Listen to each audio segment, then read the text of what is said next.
La connectivité numérique améliore la communication et élargit la base d'information. Elle augmente la productivité et réduit les coûts de la transaction. Elle présente une grande potentiel de création d'emplois, surtout et notamment pour les jeunes, la jeunesse.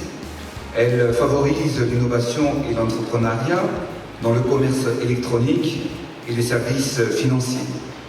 Elle permet également au secteur public de fournir des services de manière plus efficace, mais surtout, elle permet de moderniser la prestation des services dans le secteur essentiel à la croissance inclusive.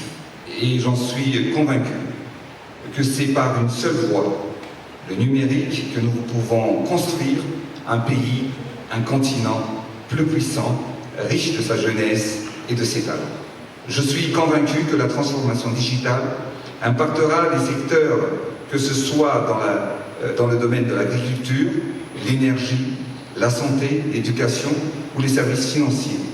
Le numérique et la technologie offrent donc des opportunités d'innovation et d'efficacité sans précédent. La transformation digitale ne se réduit pas à la technologie, mais elle doit avant tout servir les besoins et les aspirations de la population et demeurer sous la maîtrise de l'homme qui l'a créée et non d'une intelligence artificielle pour se réaliser.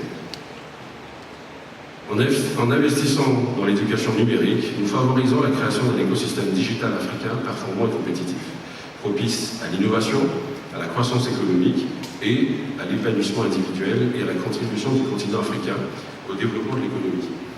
La transformation digitale représente une opportunité unique pour ce pays et pour l'Afrique dans son ensemble de se développer et de prospérer, mais cela nécessite par exemple une transformation de nos mentalités, de la manière dont on pense les choses et de la manière dont on pense le développement. Cela nécessite également, par exemple, la modification de nos systèmes éducatifs afin de former les jeunes aux compétences numériques nécessaires pour le développement de demain.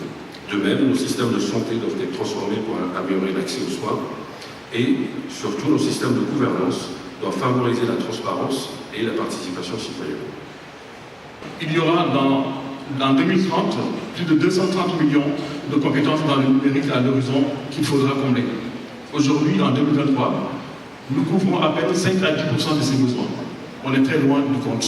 Et je pense que vous imaginez les défis qui nous attendent et tout ce qu'il faut faire pour arriver à cela.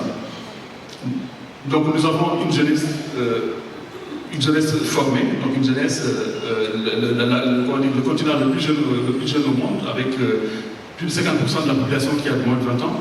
Donc c'est un défi énorme qui nous attend pour former cette jeunesse, pour faire face à ces défis qui nous attendent.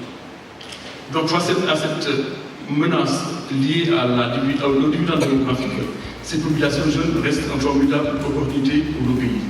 En revanche, si nous ratons le virage, cela se transformera en bombe dont l'explosion aura des effets dévastateurs pour l'ensemble de la planète.